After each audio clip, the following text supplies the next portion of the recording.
ফুলকপির ডাঁটা কখনো ফেলবেন না, এইভাবে রান্না করলে কিন্তু ভীষণ মজা লাগে গরম ভাতের সাথে। হ্যালো এভরিওয়ান, আসসালামু আলাইকুম। সবাই কেমন আছেন? আলহামদুলিল্লাহ, আমি অনেক ভালো আছি।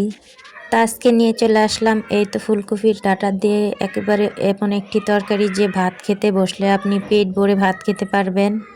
তা আমি ফুলকপির ডাঁটাগুলো একেবারে নিয়ে নিয়েছি, আর এখন দেখুন যেগুলো একেবারে কচি এগুলো আমি এমনিতেই কেটে নিয়ে নিব, আর যেগুলো একটু ঠিক আছে শক্ত হয়ে গেছে ওইগুলো আমি একেবারে ছিলে তারপর কেটে নেব, কারণ ওগুলা ছিলে আমি ওগুলার ভেতর থেকে আঁশ একেবারে বের করে ফেলবো। আর এতে ফুলকপির ডাঁটাগুলো রান্না করলে একেবারে নরম, খেতে ভীষণ মজা লাগে। তো দেখেন এইভাবে আমি ছিলে নিতেছি, আর কচিগুলো এমনিতেই কেটে নিয়েছি কারণ ওগুলো এমনিতেই সিদ্ধ হয়ে যাবে। আর এই যে ফুলকপির একেবারে ভেতরের ডাঁটাটা, এটা কিন্তু আমার কাছে অনেক মজা লাগে, একেবারে আলুর মতো। তা আমি দেখেন এটা পুরোটাই কি সুন্দর করে নিয়ে নিলাম। এই যে দেখুন এটা কাটার পরে একেবারে ফুল আলুর মতন, আমরা কখনো এটা ফেলে দেই না।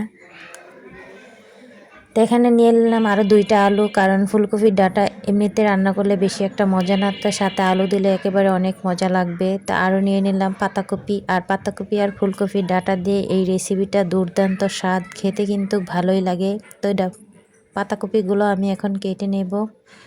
তো এতে পাতাকপিগুলো কেটে নিয়েছি, আর এখানে আলু ফুলকপির ডাঁটা এখন ধুয়ে আমি চুলাতে আগে ডাঁটাগুলো সেদ্ধ দিয়ে দিলাম, কারণ ডাঁটাটা সেদ্ধ হতে একটু সময় লাগবে, তাই জন্য।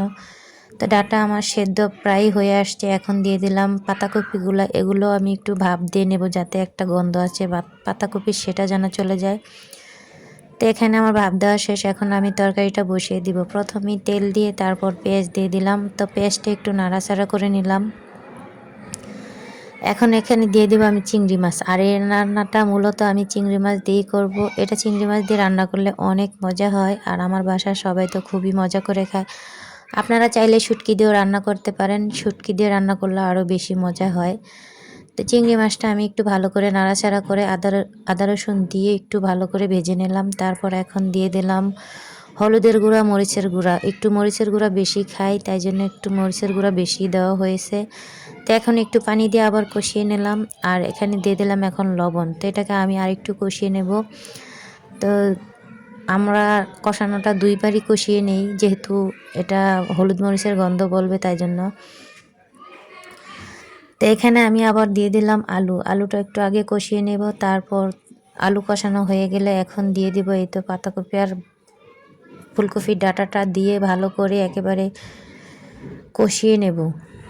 মূলত এই রেসিপিটা যারা শুটকি লাভার আছেন বা এরকম সবজি খেতে পছন্দ করেন, ডাঁটা খেতে ভালো লাগে, তাদের জন্যই এই রেসিপিটা। আমার কাছে তো বেশ ভালো লাগে, আমি কখনোই ফুলকপির ডাঁটা ফেলে দেই না।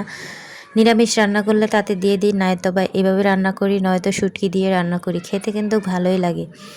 তো এখানে দেখেন আমি এখন কষিয়ে একটু নাড়াচাড়া দিয়ে আবার একটু উঠিয়ে কষিয়ে নেব। আর এখন দিয়ে দিব একটু কাঁচামরিচ তো শীতের দিন রান্নাতে একটু দিতেই হয়, যেহেতু শীত মানে কাঁচামরিচও আমার অনেক ভালো লাগে খেতে। তো ভালো করে কষিয়ে নিয়েছি, এখন আমি পরিমাণ মতো পানি দিয়ে দিয়েছি। আর এই রান্নাটা একেবারে শুকনা হবে, খেতে কিন্তু সেই টেস্টি লাগে। আপনারা অবশ্যই বাসায় ট্রাই করে দেখবেন কেমন হয়। তো এখন আমার রান্নাটা পুরো শুকিয়ে আসছে, এখন এটাতে আমি দিয়ে দিলাম ধনিয়া পাতা। আর শীত মানে ধনিয়া পাতা খেতেই হবে, ধনিয়া পাতার তরকারি কিন্তু বেশি মজা লাগে আমার কাছে। তো এখন আমার রান্নাটা পুরোপুরি কমপ্লিট হয়ে গেছে, আর এটা খেতে এতটা মজা হয়েছে কি বলবো। আপনারা অবশ্যই বাসায় ট্রাই করে দেখবেন একদিন, ফুলকপি ডাঁটা ফেলে না দিয়ে এইভাবে রান্না করলে কিন্তু ভালোই লাগে। তো এখন আমি আপনাদের জন্য একটু পরিবেশন করে নিলাম, আর এই দেখুন রান্নার কালারটা জাস্ট অসাধারণ। যেহেতু চিংড়ি মাছ দিয়ে রান্না করছি, আমার বাচ্চারা তো এখান থেকে চিংড়ি মাছ নিয়ে খেয়ে ফেলতেছিল। তো কেমন হয়েছে রান্নাটা অবশ্যই জানাবেন, আর ভালো লাগলে লাইক কমেন্ট শেয়ার দিয়ে সাথে থাকবেন, ইনশাল্লাহ আপনাদের সাথে থাকবো। ভিডিও যদি ভালো লাগে তাহলে পাশে থাকা বেল আইকন অন করে দিবেন, আমার ভিডিওটা ছাড়ার সাথে সাথে চলে যাবে।